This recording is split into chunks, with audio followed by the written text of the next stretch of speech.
so wet. Oh! Okay. Now you have to do it. Yeah. Ah! It feels like I'm watching a yoga class. And then we filmed Ocean. Yeah. We are back in Massachusetts. It's messy, but we're looking good. Good. Are you ready for the reveal? Whoa. Whoa. Ocean. Ocean. These will be on my feet. Devon is sparkly. Ocean. Ocean. We're having a little dance rehearsal. It feels like I'm watching a yoga class. My name is Elise Piliponis, and I was the choreographer and also one of the models for the Ocean part. So I just finished doing a one-woman show called Strawberry Princess that we just wrapped up last week at the Chelsea Theatre Works. At the time of doing your project in the summer, I was working on writing that and also submitting it for my final project for advanced writing. So the connections have been a year long in both of these projects. It sounds like a lot of fun.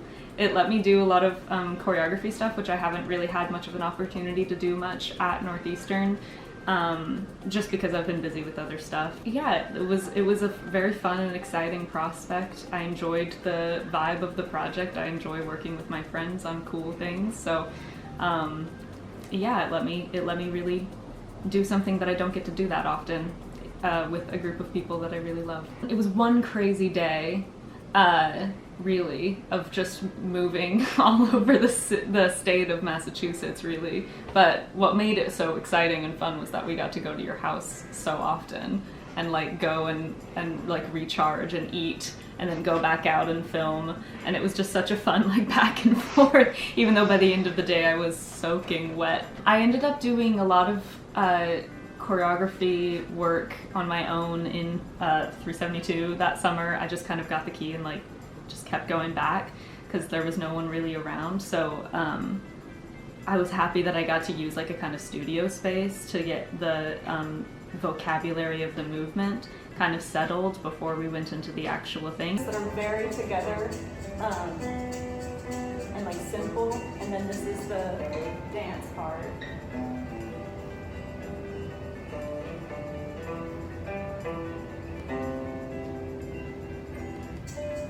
And then this part is kind of running around in circles and enjoying the water, splashing each other.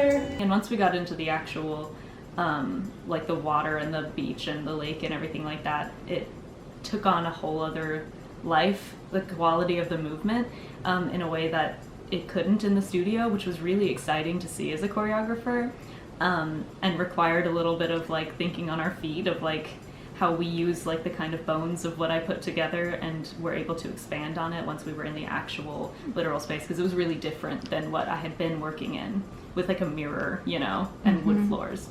It was cool to see how different it felt, and how different it looked when we were able to actually look back at the footage and stuff like that and see how it was looking and coming along throughout the day as we were filming. So it was really interesting, and it opened my eyes to really what dance and art and the collision of those and the site specificity of it has the potential to do, which I've never done. I haven't done a lot of research on, but it was really cool to do the research as we were doing it. Well, it's always nerve-wracking to have anyone see your art because it's personal and scary, but I was really happy with the responses that I got from the choreography moments of it and the dancing, and I was proud of how we looked. I thought we looked really cool. And it was weird. It was weird choreography because there was very little in the legs, which normally in dance you're turning and doing a lot, but most of the choreography was arm work, which was cool to see because there was so much movement happening underneath us with the water that it actually balanced out in a way that I hadn't even really thought of, but made sense in the end, which was really, really cool. This is kind of random, but we had a really lovely picnic one morning with you and Ben, in like the middle of the summer when we were like planning out the project, before we had settled on a lot of the stuff, when Ben was asking me like what kind of music he should look at that I could choreograph to. That was like a position that as a choreographer I've never been in, you know, all the music and like the story is always kind of given to you as the choreographer of like a musical or something like that, which is all I'd ever really done. So that meeting was actually really fun, and it was really cute and exciting, because I got to work with so many different aspects of it that I don't normally get to with dance and choreography. And it was a lovely morning. It was a really fun time to hang out with y'all after we hadn't seen you for a while. And we were supposed to film in Rhode Island, but then there was a hurricane that was coming, and Elise only had 1 day to film before going back home to Tennessee. So we had to film that day. We like scrambled it together, and I forgot towels when we went to the beach. And So wet. we filmed at the first part at Wilson Beach. That was fun. I felt like such a better director that day. Like I really felt good I felt like I understood what was happening because it was the last thing we filmed.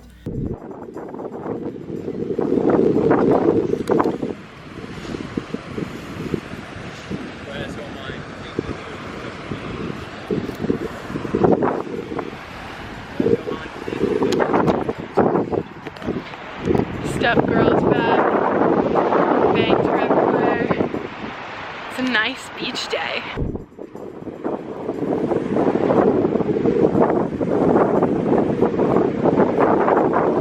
No, Ben must have gotten really close over these past couple months. Alright, let's do more of like a bug eye. Then we went back to my house. We put some stuff in the dryer. We had some food. And then we went to Sharon Lake, and it was raining. And this is the day that Wes hated me. Oh no. I was stressed about the camera. Very fair. But it was raining now. That was really. I've never like extended my shoulders like this with For the so plastic long. sheet. Oh yeah, it was for just, so it was long. really delicate with trying to keep the camera dry. Mm-hmm. But we got it, and it The came out. footage it looks came out really so good. Oh, it's raining. It's raining. Oh, the sand feels so, it's like wet. It feels so, ooh. That feels nice. Ooh, we're about to get really wet. We are soaked. Oh my god. But that's a wrap. That's a wrap on I got one everything. eyelash. I still have one eyelash. Water. We did it. We are wet. So wet. Oh! Okay. Now you have to do it. Yeah. It's like a sports car, but like. One of the only things that I feel like the camera and I are feeling bashful right now. Yeah. Together in this moment.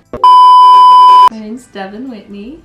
My role in this project was as a model slash dancer in the ocean part of Stitching Earthly's Cars. Like Elise said, we just wrapped up Strawberry Princess, which was her solo show that I had the honor and privilege to develop with her over the past year and to direct this premiere. So that was awesome. So definitely, you know, recovering from that. Well, I remember you asking us to do it. You had a nice picnic proposition. We like sat and we had a picnic at the Harvard Med Quad, and it was like us in our little sundresses while like people in their polo shirts milled around with like name tags like going to their Harvard Med classes, and you were like, here's this idea. And truly, I mean that's just a fond memory because it was funny and cute. But I agreed to do this because everything that you do is excellent. Your photography, having seen some of the photography you'd already taken from your first trip around the sun, it was, you know, kind of like, okay, so this is going to be something really cool, obviously. And it was just really an exciting prospect to get to work with you on like whatever you might be embarking on. Short whirlwind, it was so much fun. That day was it started sunny and it progressed into a very rainy day, which like very serendipitously worked with the tone of that piece. And, you know, we were like barefoot in the sand in cute clothes, and running around, and I thought you did a really great job of sort of setting the tone and directing throughout it. You did such a great job with that. So that I felt very like taken care of. I knew what was expected of me, so it was just fun. We got to play in the circumstances, which were wild. You know, like we had a set of tools, we had this dance. I did ballet growing up, but like do not call myself a dancer and will never call myself a dancer because it's just something that like doesn't come super naturally to me. And so I was scared when you were like, I want you both to do a dance piece, because I was like, yes, Elise is a dancer and I am her roommate. So having actually the opportunity to like learn this choreography that was simple but beautiful, and to see it was exciting, because like I think I did a good job. But yeah, a little ballet dream for me. Feel at all like lost at sea.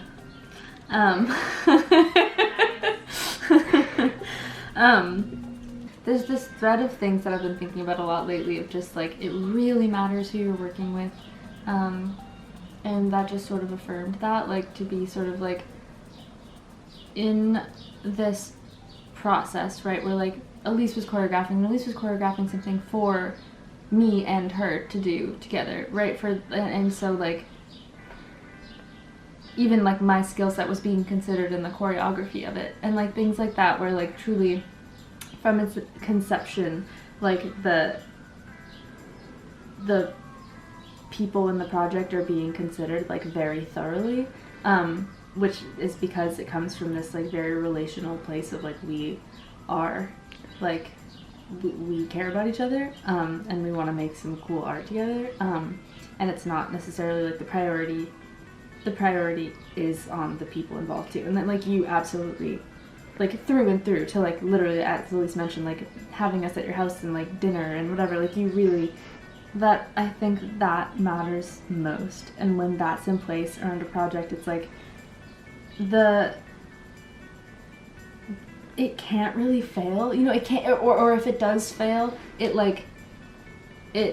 still will have so much good baked into it. But it really makes me want to carve that out as much as possible, like to find those opportunities and to root for those opportunities as much as possible, because I think it's like more, so it's like whatever, it's this play or it's this project, which is really cool, but it's like it's these people who are doing it in this way, and that matters a lot too.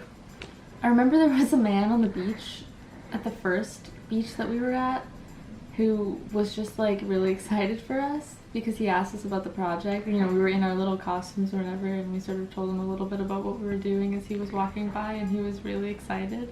That, and then I think actually having had the day that we had, piling back into the car, and we were all like soaked and just kind of laughing because we were like, what did we just do? We had just like jumped off the end of the dock, and I was in like a cape of feathers, and like it was so, of like metal feathers, and getting to sit in your kitchen while you like took painstakingly the pieces out of my hair. Thank you for doing that. I was like, we're just gonna have to cut it out, and that's fine. You know, like the flowers in my hair, and you just like gently you took them out while we chatted with your family. So lots of good memories. And it's just that easy. I mean, it just happens. And that's how you make a project. And it just happens. It's so easy. Could you see the steps you had to follow to make this project? Yeah, so first step is be 3 people. Anytime anything went wrong, you guys were like, it's okay, we'll fix it, like we'll figure it out. It was just part of the journey, and like it wouldn't like send us into, because any of the times we were moody, it was never about that. It was always about like external things, but it was not about that, and I really appreciate that because I liked our little mottos.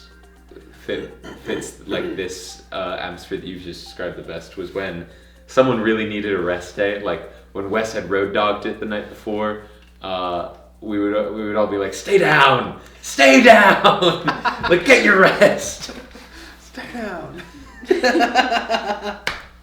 Oh, that's funny. Yeah. Oh, yeah. Yeah, no, we really had each other's backs. Needed that. With like a project this big, you so need that. Yeah. I also feel like having the project to work from, like you guys understood that we were doing it for the project, like the whole time. And that like it was we would like have to wake up early and be like, it's for the project, it's for the greater good, and now it's here, and it looks pretty damn good. I can't believe it exists. And it's really cool. It's pretty awesome. What's your closing? How should we end this? I don't know. It's very bittersweet ending it. For me. You guys ended it a long time ago.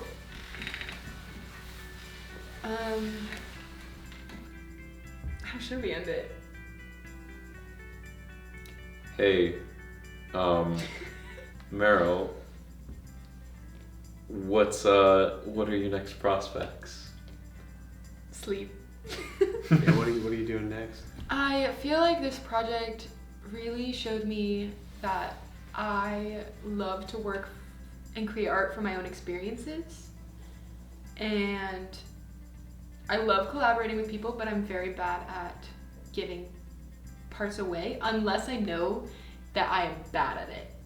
Like, I know that I wouldn't be able to create music like Ben does. I know that I wouldn't be able to film like Wes does. And so those were easy. I would like to get better at giving things off to the team. But I am interested in like how this process, like I feel comfortable in this process, and I want to continue to make art projects that talk about things that are important, because I feel like this is important to talk about. And I think that art is a vehicle to point people in the right direction for what they should be concerned about. So I want to keep doing that. Hopefully act again, that would be fun. And just like this project made me unafraid to follow all of my dreams and to just do it, because despite all of the issues that we have described here, it was still a beautiful project, and I'm so proud of it. And I watch it like every day, and I still think that there's not much that I would change. And so it's all worth it. All the pain and the suffering. And also, like, we had the best time doing it. Yeah. I think it reminds me that, like, we need to make sure we're having fun while we make art, because it's so much better. All of the moments in the film where people are having fun are just so much better. Yeah. People like to talk about being like, ooh, making art. How do we make art? How do you create things? How do you be a creative? And there's like this other school of advice on the subject that I've always found really interesting, where people say, live your life and like the art will follow. You know, like live a good life in which you observe and understand and approach the world with curiosity or whatever, and you will have the influence and the spirit of art, if that is something that is within you. But I think the real answer obviously exists like somewhere in between those two poles, and it's like, if you are doing art in the style of your life, they will become inextricably bonded, and the product will be a consequence of them both, rather than this like kind of like heady or distant thing, or this like very gritty, like boring life thing. Road Dog Ben, Road Dog Meryl. It's been great drafting with